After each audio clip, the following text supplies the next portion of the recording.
نحمده ونصلي ونسلم على رسوله الكريم اما بعد فاعوذ بالله من الشيطان الرجيم بسم الله الرحمن الرحيم وما أصابكم من مصيبة فبما كسبت أيديكم ويعفو عن كثير صدق الله العظيم وصدق رسوله النبي الكريم الأمين قال الله تبارك وتعالى في شان حبيبه إن الله وملائكته يصلون على النبي يا أيها الذين آمنوا صلوا عليه وسلموا تسليما اللهم صل على سيدنا ومولانا محمد وعلى آل سيدنا ومولانا محمد وبارك وسلم وصل عليه الصلاة والسلام عليك يا سيدي يا رسول الله الصلاة والسلام عليك يا سيدي يا حبيب الله وعلى آلك وأصحابك يا سيدي يا محمد رسول الله صلی اللہ علیہ وآلہ وسلم۔ حمد و ثنا کے بعد اللہ رب العزت کی بارگاہ کے اقدس میں دعا ہے جو آیت مبارکہ اللہ رب العزت کے پاک کلام سے پڑھی ہے، اللہ تعالیٰ اس کا صحیح مفہوم و مقصد بیان کرنے اور اس پر عمل کرنے کی توفیق عطا فرمائے۔ اللہ رب العزت نے انسان کو صحت بھی عطا فرمائی ہے اور بیماری، مصیبت، دکھ، تکلیف بھی اس کے مقدر میں کر دی۔ بعض اوقات انسان کو بہت ساری تکلیفوں کا سامنا کرنا پڑتا ہے، بہت ساری بیماریوں کا سامنا کرنا پڑتا ہے، دکھ اور تکلیفیں اٹھانی پڑتی ہیں۔ تو اللہ رب العزت نے فرمایا وما اصابکم من مصیبت فبما کسبت ایدیکم، تمہیں جو بھی تکلیف پہنچی وہ اس کا بدلہ ہے جو تمہارے ہاتھوں نے کیا۔ بندے کو کوئی بھی تکلیف پہنچتی ہے، کوئی بھی دکھ پریشانی آتی ہے تو وہ اس کے اپنے کیے کی وجہ سے آتی ہے، اس کے اپنے کام کی، اپنے فعل کی وجہ سے آتی ہے۔ لیکن اللہ رب العزت بہت ساری تکلیفیں اس کی ایسی بھی ہیں جو اس کے کاموں کی وجہ سے اس پر آنا تو چاہتی تھیں لیکن اللہ نے ان کو نہیں آنے دیا۔ وَيَعْفُو عَنْ كَثِيرٍ،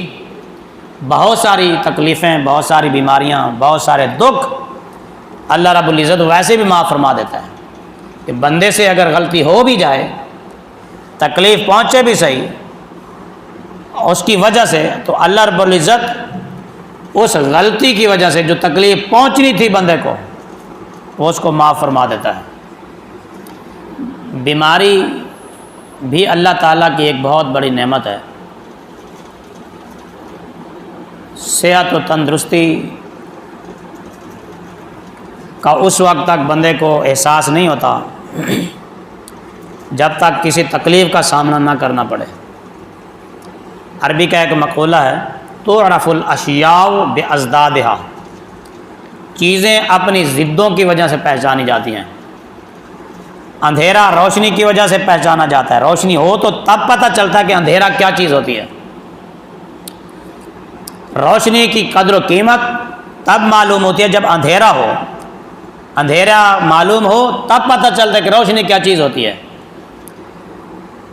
تو صحت و تندرستی کی قدر و قیمت تب معلوم ہوتی ہے جب بندہ کسی تکلیف سے گزرا ہو۔ جس کو کبھی کوئی تکلیف ہی نہیں آئی، پریشانی نہیں آئی، اس کو کیا معلوم کہ صحت کیا چیز ہے، تندرستی کسے کہتے ہیں۔ تو بیماری بھی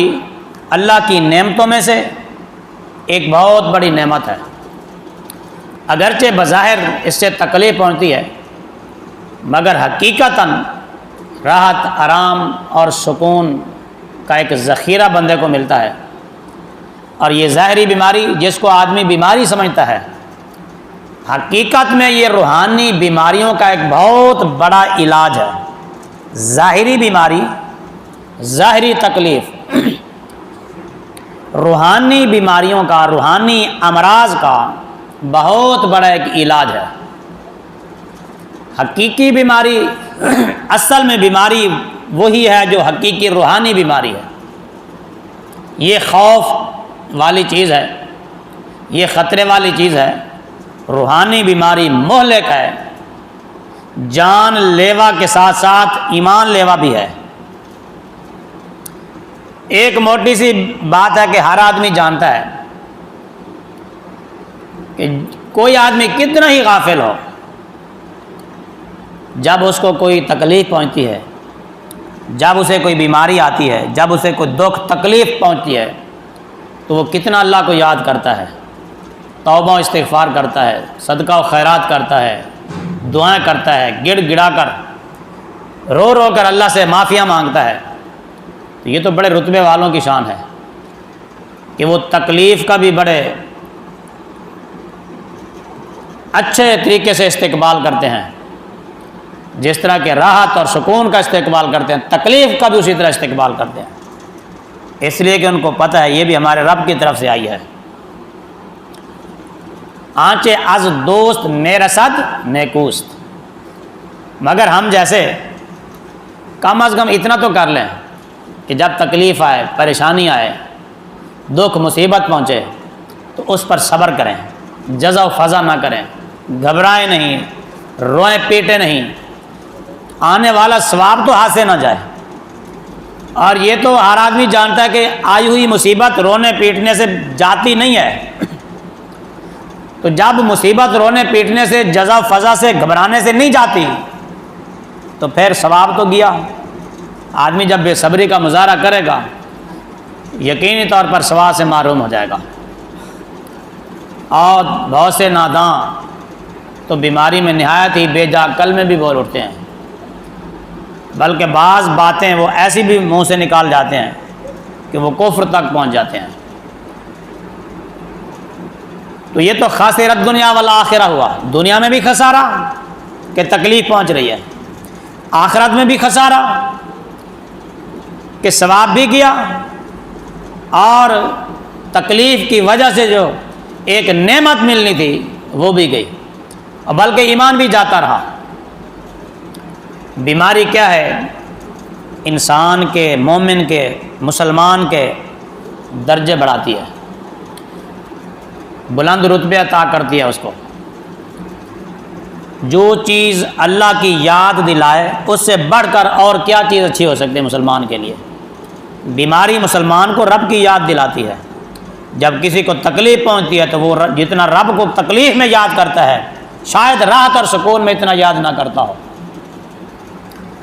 صحیح بخاری اور مسلم میں حضرت ابو ہریرہ رضی اللہ تعالی عنہ سے روایت ہے کہ نبی کریم رؤوف الرحیم صلی اللہ علیہ وآلہ وسلم نے فرمایا کہ مسلمان کو جو تکلیف، جو غم، جو پریشانی، جو اذیت پہنچی، یہاں تک کہ اگر اس کو کانٹا بھی چبھا پاؤں میں اور اس نے اس پر صبر کیا تو اللہ رب العزت اس تکلیف پر صبر کرنے کی وجہ سے اس کے گناہ مٹا دیتا ہے۔ حضرت عبداللہ بن مسعود رضی اللہ تعالیٰ عنہ سے روایت ہے، نبی کریم رؤوف الرحیم صلی اللہ علیہ وآلہ وسلم نے فرمایا مسلمان کو جو اذیت، جو تکلیف پہنچتی ہے وہ بیماری ہو یا کچھ اور ہو، تو اللہ رب العزت اس کے گناہوں کو مٹا دیتا ہے، گناہ کو گرا دیتا ہے، گناہ کو ختم کر دیتا ہے۔ ایسے ہی جیسے موسم خزاں میں درختوں کے پتے جھڑ جاتے ہیں، پتے گر جاتے ہیں، تو جس مومن کو جو تکلیف پہنچے، کوئی بھی تکلیف ہو، چاہے وہ کسی بیماری کی وجہ سے ہے، یا کوئی چوٹ لگنے کی وجہ سے ہے، کانٹا چبھنے کی وجہ سے ہے، یا کسی نے اس کی دل آزاری کی اور اس نے اس پر صبر کیا، اس وجہ سے جو اس کو تکلیف پہنچی، پھر اس نے صبر کیا، فرمایا کہ اس کے گناہ ایسے جھڑتے ہیں جس طرح کے درختوں کے پتے جھڑتے ہیں۔ دیکھیے بیماری مسلمان کے لیے کتنی فائدے کی چیز ہے، لیکن شرط یہ ہے کہ اس بیماری کو اللہ کی طرف سے سمجھے اور اس پر صبر کرے کہ انبیاء کرام علیہ الصلاۃ والسلام کو جتنی تکلیفیں پہنچیں اللہ کی مخلوق میں سے اتنی تکلیف کسی کو نہیں پہنچی، کہ نبی پاک صلی اللہ علیہ وسلم نے فرمایا انبیاء کرام کو جتنے مراحل سے، جتنے امتحانات سے، جتنی تکلیفوں سے گزرنا پڑا کسی کو نہیں گزرنا پڑا۔ صحیح مسلم شریف میں حضرت جابر رضی اللہ تعالیٰ عنہ سے روایت ہے کہ حضور نبی کریم رؤوف الرحیم صلی اللہ علیہ وآلہ وسلم ام الصائب، ایک عورت کی کنیت ہے یہ، وہ بیمار ہو گئی تو نبی پاک صلی اللہ علیہ وآلہ وسلم اس کی عیادت کے لیے تشریف لے گئے، اسے پوچھنے کے لیے تشریف لے گئے۔ جب آپ پہنچے اس کے پاس تو آپ نے فرمایا تجھے کیا ہوا، کہاں پر رہی ہو؟ اس نے عرض کیا کہ بخار ہے، اللہ اس میں برکت نہ کرے، اللہ اس کو یہ کرے وہ کرے، بخار کو برا بھلا کہنے لگ گئی۔ جس طرح کے بعض لوگوں کو جاہلوں کی عادت ہوتی ہے کہ وہ بیماری کو گالیاں دینے لگ جاتے ہیں، بخار کو گالیاں دینے لگ جاتے ہیں، تکلیف جو مصیبت آئی اس کو گالیاں دینے لگ جاتے ہیں، تو نبی پاک صلی اللہ علیہ وسلم نے فرمایا اس تکلیف کو، اس بیماری کو گالی نہ دے، اس کو برا بھلا نہ کہے، یہ تو بندے کو گناہوں سے اس طرح دور کرتا ہے، بندے سے گناہوں کو اس طرح دور کرتا ہے جس طرح کہ لوہے کی بھٹی لوہے کے میل کو، کچیل کو، لوہے کے زنگ کو دور کر دیتی ہے۔ لوہا بھٹی میں ڈالتا ہے، اس کا جو زنگ ہے، جو میل کچیل ہے وہ جل جاتا ہے، ختم ہو جاتا ہے، خالصتاً لوہا بچ جاتا ہے۔ تو نبی کریم رؤوف الرحیم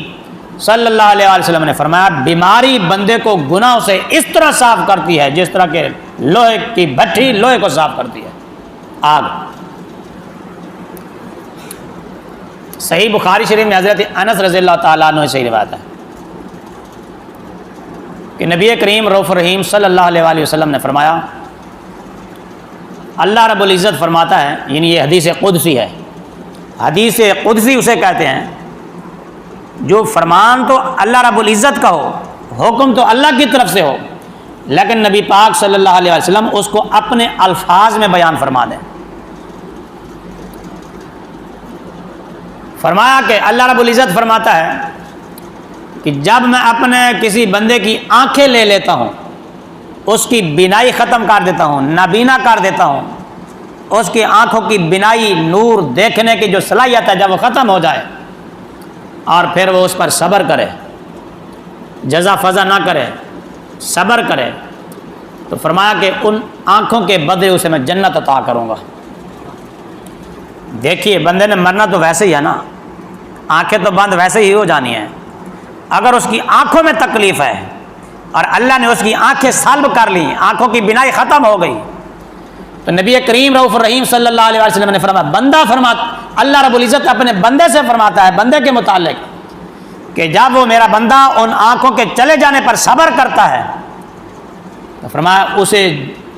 ان آنکھوں کے بدلے جنت عطا فرماؤں گا۔ ترمذی شریف میں حدیث پاک کہ حضرت سیدہ طیبہ طاہرہ عائشہ صدیقہ رضی اللہ تعالی عنہا سے اس آیت مبارکہ کا مطلب پوچھا گیا کہ ان تبدوا ما فی انفسکم او تخفوہ یحاسبکم باللہ، کہ جو کوئی تمہارے دلوں میں ہے اگر تم اس کو چھپاؤ یا ظاہر کرو تو اللہ تعالیٰ اس کا حساب لے گا تم سے۔ اور اس آیت کے متعلق بھی پوچھا گیا کہ من یعمل سوءا یجز بہ، جس نے بھی کسی قسم کی برائی کی اس کا اسے بدلہ دیا جائے گا، کہ جب ہر برائی کی جزا ہے اور جو خطرہ دل میں گزرے، دل میں کوئی غلط خیال آ جائے اس کا بھی تو حساب ہے، تو یہ تو بڑی مشکل ہو گئی، اس سے کون بچ سکے گا؟ کون ہے جس کے دلوں میں وسوسے نہ آتے ہوں، دل میں خطرات نہ آتے ہوں، دل میں غلط خیال نہ آتے ہوں؟ تو سیدہ عائشہ صدیقہ رضی اللہ تعالی عنہا نے فرمایا کہ جب سے میں نے اس کا سوال حضور نبی کریم رؤوف الرحیم صلی اللہ علیہ وآلہ وسلم سے کیا، کسی نے بھی مجھ سے نہیں پوچھا تمہارے سوا، تو آپ صلی اللہ علیہ وسلم نے فرمایا اس سے مراد عتاب ہے کہ اللہ تعالیٰ بندوں پر عتاب فرماتا ہے کہ اسے بخار اور تکلیف پہنچاتا ہے، یہاں تک کہ مال جو اس کے کرتے کی آستین میں ہو، جیب میں ہو، اور وہ گم ہو جائے، اس کا کوئی 1 روپیہ گر جائے اور اس کی وجہ سے وہ گھبرا جائے، پریشان ہو جائے، اور ان امور کی وجہ سے وہ گناہوں سے ایسا نکل جاتا ہے جیسا کہ بھٹی سے سرخ سونا نکلتا ہے، یعنی میلا سونا بھٹی میں ڈالا سونار نے اور اس کی میل کچیل کھوٹ جل گیا، خالص اور سونا باہر نکلا۔ تو فرمایا کہ بندے کی بھی یہی حالت ہے، جب کوئی بھی اس کو تکلیف پہنچتی ہے، کوئی بھی اس کو پریشانی لائق ہوتی ہے، پھر وہ اس پر صبر کرے، اللہ کی رضا سمجھے، تو فرمایا کہ وہ گناہوں سے بالکل صاف اور پاک ہو جاتا ہے۔ ایک بات یہاں یہ ذہن میں رہے، یہ جو گناہ مٹتے ہیں نا بیماریوں کی وجہ سے، تکلیفوں کی وجہ سے، یا یہ جو فضائل بیان کیے جاتے ہیں کہ اتنی رکعتیں نماز پڑھ لو اتنے سالوں کے گناہ معاف ہو جاتے ہیں، یہ کام کر لو اتنے سالوں کے گناہ معاف، جس طرح احادیث میں آیا ہے کہ جب بندہ ایک نماز پڑھتا ہے تو دوسری نماز تک، یہ جتنے بھی نماز کے 2 نمازوں کے دوران اس سے اگر کوئی غلطی سرزد ہو جاتی ہے تو وہ نماز اس کے لیے کفارہ بن جاتی ہے، یا 1-2 جمعے سے اگلے جمعے تک، ان 2 جمعوں کے درمیان، یعنی جب بندہ 2 جمعے پڑھتا ہے، 2 جمعے کے درمیان جو اس سے کوتاہی ہوئی، غلطی ہوئی، گناہ ہوا، تو وہ گناہ مٹ جاتا ہے، یہ جمعے اس کے لیے کفارہ بن جاتے ہیں، تو وہ گناہ صغیرہ مٹتے ہیں۔ بندہ جب تک اپنے کبیرہ گناہوں سے توبہ نہ کرے، یا جس سے وہ متعلق ہے، وہ زیادتی ظلم کسی پر کیا، اسے معافی نہ مانگے، اس وقت تک گناہ کبیرہ نہیں مٹتا۔ اب یہ مطلب نہیں ہے کہ کسی کو قتل کر کے آ گیا، چوری کر کے آ گیا، کوئی غلط کام کر کے آ گیا اور 2 رکعت نماز نفل پڑھ لی اور سمجھ لیا کہ نہیں وہ چوری جو کی تھی میں نے وہ معاف ہو گئی، جو قتل کیا تھا وہ گناہ مٹ گیا، نہیں، ہرگز نہیں۔ جب تک اس مقتول اور اس کے ورثاء سے معافی نہیں ہوگی، ان سے کوئی معاہدہ نہیں ہوگا، جب تک وہ معاف نہیں کریں گے، جب تک وہ توبہ نہیں کرے گا، وہ معاف نہیں ہوگا۔ اسی طرح کسی سے رشوت لے لی، سود لے لیا، دے لیا، اور پھر 2 رکعت نماز نفل پڑھ لی اور سمجھ گیا کہ میرے 80,000 سال کے پچھلے گناہ بھی معاف ہو گئے، ایسا نہیں ہوتا۔ جب تک اپنے اس کرتوت سے، اپنے اس گناہ سے توبہ نہیں کرے گا، کبیرہ گناہ ہرگز نہیں مٹیں گے، صغیرہ البتہ مٹ جاتے ہیں۔ تو حضرت عبداللہ بن عمر رضی اللہ تعالیٰ عنہ سے روایت ہے کہ نبی کریم رؤوف رحیم صلی اللہ علیہ وآلہ وسلم نے فرمایا کہ بندہ جب عیادت کے اچھے طریقے پر ہو، پھر بیمار ہو جائے، عبادت کرتا ہو، عبادت کے اچھے طریقے پر ہو، یعنی اچھی طرح عبادت کرتا ہو، قرآن پڑھتا ہے، درود پاک پڑھتا ہے، ذکر و اذکار کرتا ہے، تکبیر اولیٰ میں شامل ہوتا ہے، نماز کھڑے ہو کر پڑھتا ہے، اور یعنی صحت کی حالت میں عبادت اچھی طرح کرتا ہو، پھر وہ اس کے بعد بیمار ہو جائے، تو جو فرشتہ اس پر موکل تھا، یعنی جو اس پر مقرر کیا گیا تھا نیکیاں لکھنے والا، اسے حکم دیا جاتا ہے کہ اس کے لیے اسی طرح نیکیاں لکھتا رہے جس طرح یہ بیماری سے پہلے نیکیاں کرتا تھا، بیمار ہونے سے پہلے جس طرح یہ عبادت بجا لاتا تھا، اب بیماری کی وجہ سے وہ نہیں عبادت کر رہا، بیماری کی وجہ سے وہ نیکی نہیں کر سکتا، فرمایا کہ اس کی نیکیاں اسی طرح لکھتا رہے۔ فرشتے کو حکم دیا جاتا ہے کہ نیکیاں اسی طرح لکھتا رہے جس طرح بیمار ہونے سے پہلے یہ نیکی کرتا تھا۔ مثلا ایک آدمی صحت و تندرستی کی حالت میں بلا ناغہ قرآن پڑھنے کا عادی تھا، قرآن کی تلاوت کرتا تھا، 1 پارہ 2 پارے جتنا بھی اسے ہو سکا، اور اب اس کو تکلیف ہو گئی، بیمار ہو گیا، بخار ہو گیا کہ اس تکلیف کی وجہ سے قرآن نہیں پڑھ سکتا، تو اس کا ثواب رکتا نہیں ہے۔ اللہ رب العزت فرماتا ہے کہ جب تک یہ میرا بندہ زندہ ہے نا، اس وقت تک یہ جس طرح صحت کی حالت میں قرآن پڑھتا رہتا تھا، عادت تھی اس کے پڑھنے کی، اب بیماری کی وجہ سے نہیں پڑھتا، فرمایا اس کا ثواب لکھتا رہتا ہوں۔ صحت کی حالت میں تندرستی کی حالت میں نماز کھڑے ہو کر پڑھتا تھا، نفل بھی کھڑے ہو کر پڑھتا تھا۔ اب بوڑھا ہو گیا، کمزور ہو گیا، کھڑا نہیں ہو سکتا، اب بیٹھ کر نماز پڑھتا ہے، بڑھاپے کی وجہ سے، کمزوری کی وجہ سے، بیماری کی وجہ سے۔ تو اللہ رب العزت اس فرشتے کو فرما دیتا ہے کہ جس طرح یہ کھڑے ہو کر نماز پڑھتا تھا نا پہلے، اور جس طرح اس کھڑے ہونے کی حالت میں اس کو ثواب ملتا تھا، اس کا ثواب اسی طرح لکھ۔ اگرچہ اب یہ کمزوری کی وجہ سے، بڑھاپے کی وجہ سے،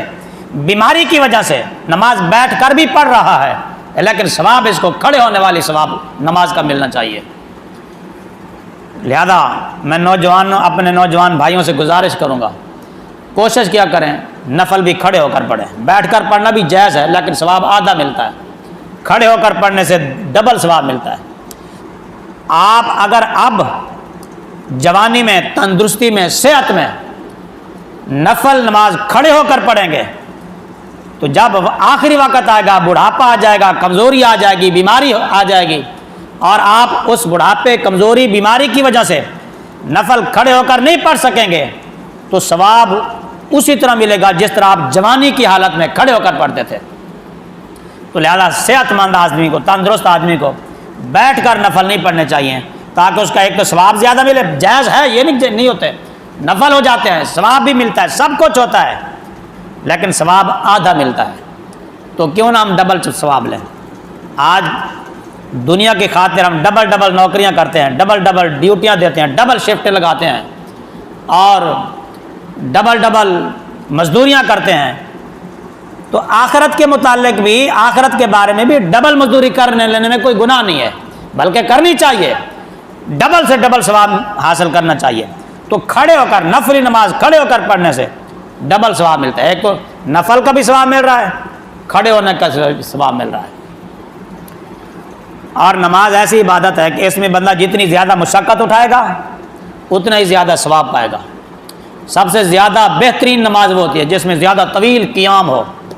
گھنٹہ بندہ کھڑے ہو کر پڑھے، 20 30 صورتیں پڑھ جائے، قرآن کا ایک پارہ پڑھ جائے، جتنی صورتیں آتی ہوں، 10 آتی ہیں، 20 آتی ہیں، 30 چھوٹی صورتیں جتنی بھی یادی ہوں، وہ ایک رکعت میں ساری پڑھ دے، پھر اگلی رکعت میں بھی ساری پڑھ دے۔ جتنی دیر زیادہ کھڑا رہے گا ثواب زیادہ ملتا رہے گا۔ امام ترمذی نے اور امام ابن ماجہ نے حضرت سعد رضی اللہ تعالیٰ عنہ سے روایت کیا کہ انہوں نے نبی پاک صلی اللہ علیہ وآلہ وسلم سے سوال کیا کہ کس پر مصیبت، بلا، سختی زیادہ ہوتی ہے؟ تو فرمایا کہ انبیاء کرام علیہم السلام پر، پھر ان پر جو ان سے کم بہتر، پھر ان پر جو ان سے کم، یعنی جو جتنا زیادہ بہتر ہوگا اس پر تکلیف، آزمائش اتنی زیادہ ہوگی۔ آدمی جتنا بڑا عہدہ لینے کے لیے اپلائی کرے گا اس کو امتحان بھی اتنا سخت دینا پڑے گا۔ انبیاء کرام علیہ السلام کا عہدہ، مقام اور مرتبہ بلند و بالا ہے، سب سے بلند ہے، اس لیے ان کے لیے امتحان بھی سب سے زیادہ اور سخت ہوتے ہیں۔ حضرت ابراہیم علیہ السلام، حضرت یونس علیہ السلام، انبیاء کرام کے واقعات دیکھیں، پڑھیں، قرآن کا مطالعہ کیا کریں، پتہ چلے کہ ان انبیاء کرام علیہ السلام پر کتنی آزمائشیں آئیں، اور پھر انہوں نے صبر کیا، اور اللہ نے ان کو صبر کی توفیق بھی دی، اور اپنے ان امتحانوں میں کامیاب رہے۔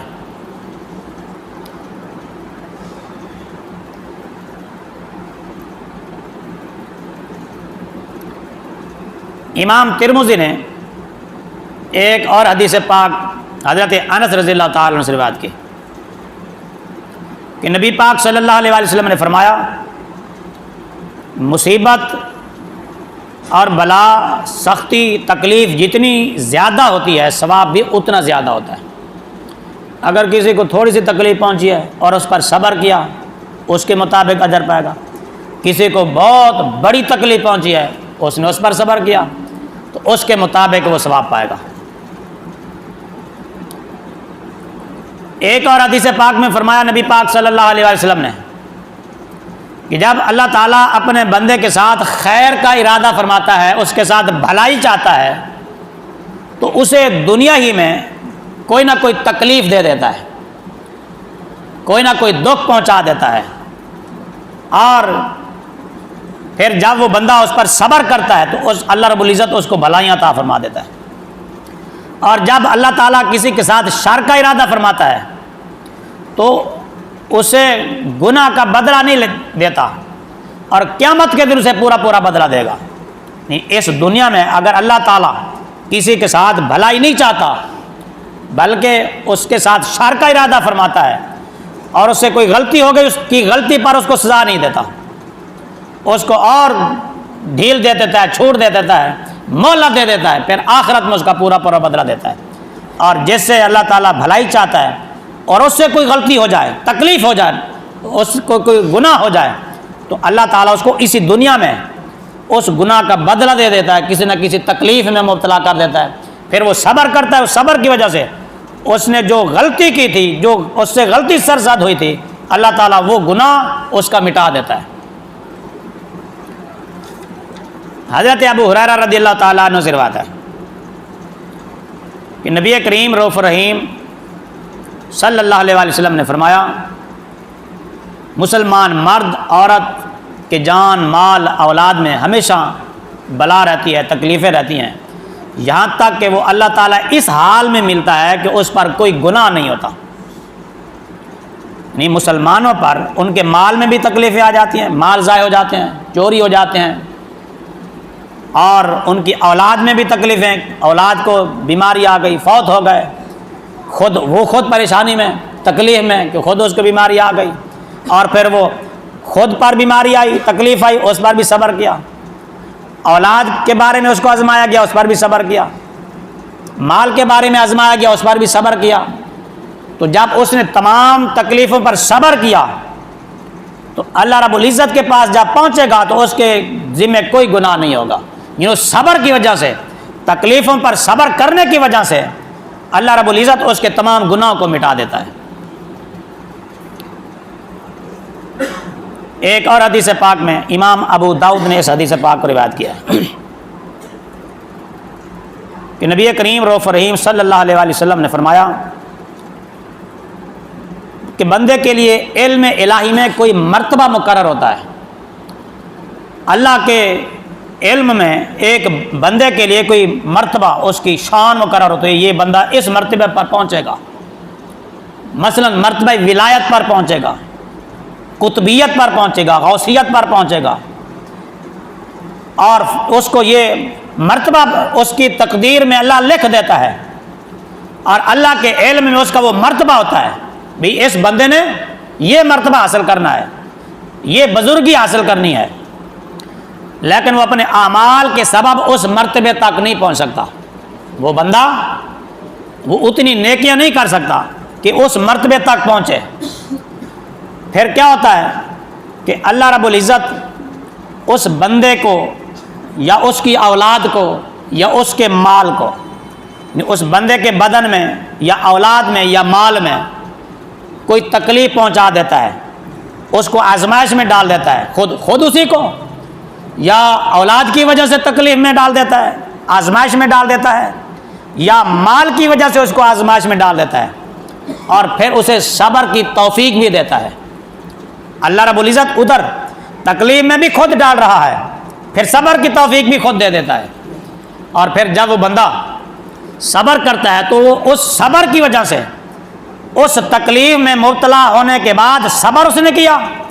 اس صبر کی وجہ سے اس مرتبے پر پہنچ جاتا ہے جو اللہ کے علم میں ہوتا ہے، جو اللہ نے اس کے لیے لکھ دیا ہوتا ہے۔ اب دیکھیے وہ مرتبہ جو اپنے اعمال کی وجہ سے، نیکیوں کی وجہ سے وہ بندہ نہیں پا سکا، پھر اللہ رب العزت اس کے ساتھ بھلائی تو چاہتا ہی ہے نا، اس کو کسی تکلیف میں مبتلا کر دیتا ہے، پھر اس کو صبر کی توفیق دیتا ہے، بندہ صبر کرتا ہے، وہ مرتبہ پا لیتا ہے جو اس نے نیکیوں سے بھی نہیں پایا تھا۔ بیماری اللہ کی بڑی نعمت ہے، بشرطے کہ ہم اس کی حقیقت کو سمجھیں۔ یہ ظاہری بخار ہو جانا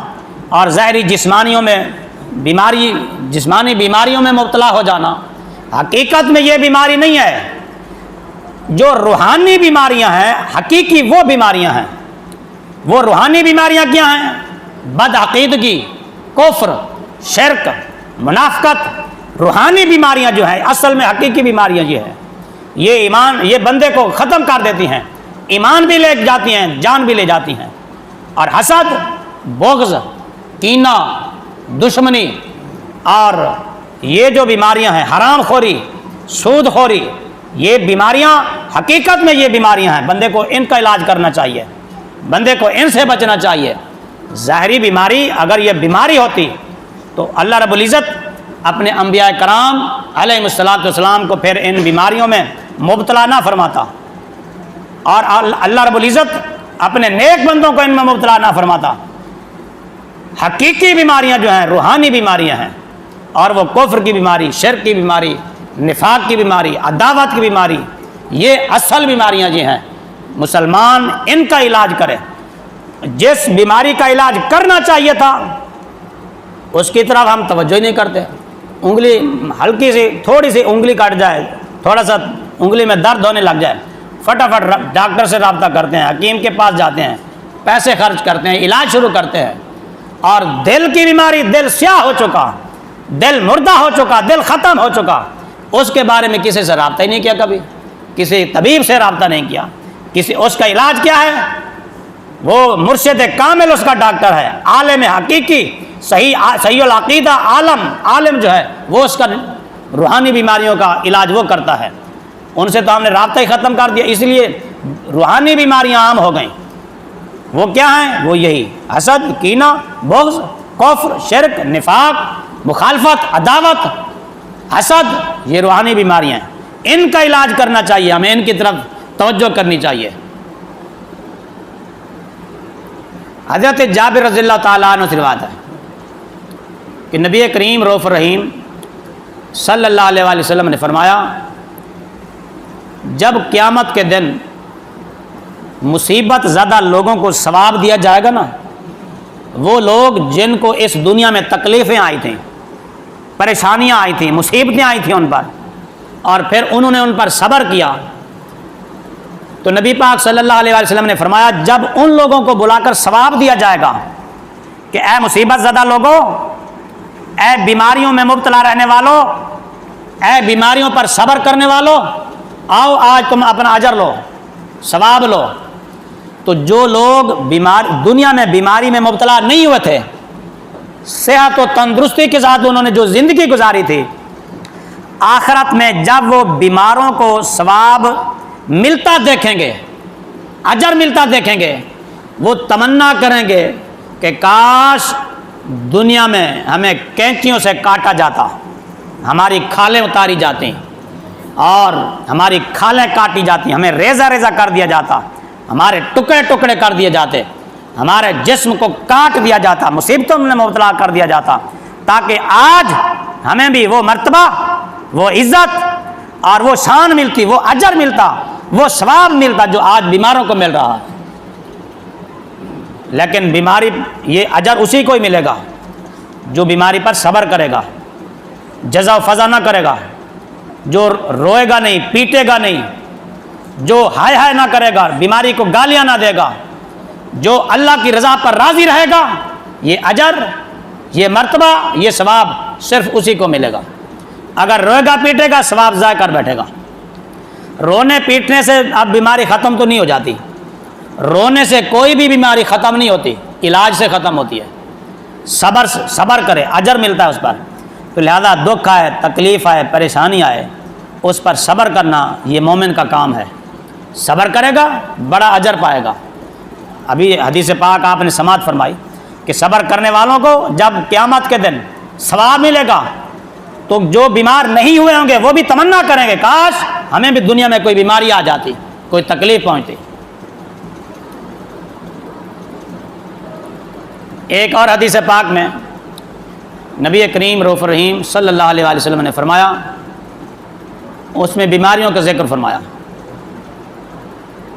کہ مومن جب بیمار ہو کر پھر اچھا ہو جائے، یعنی بیمار ہوا پھر ٹھیک ہو گیا، تندرست ہو گیا، تو اس کی بیماری گناہوں سے کفارہ بن جاتی ہے.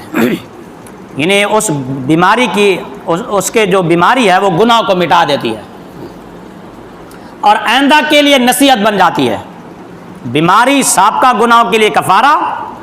آئندہ کے لیے نصیحت، کہ بندے کو نصیحت ہو جاتی ہے، پتہ چل جاتا ہے کہ تندرستی کیا چیز ہوتی ہے۔ اور فرمایا کہ منافق جب بیمار ہوا اور پھر اچھا ہو گیا، ٹھیک ہو گیا، اس کی مثال اونٹ کی طرح ہے کہ مالک نے اسے باندھا پھر کھول دیا، اسے نہیں معلوم کہ باندھا کیوں تھا، کھولا کیوں ہے۔ اونٹ کو کیا معلوم باندھا کیوں تھا مالک نے، پھر کھولا کیوں ہے۔ اس لیے منافق کو کوئی فائدہ نہ ہوگا۔ ایک اور حدیث پاک میں ایک شخص نے عرض کیا، یا رسول اللہ صلی اللہ علیہ وسلم،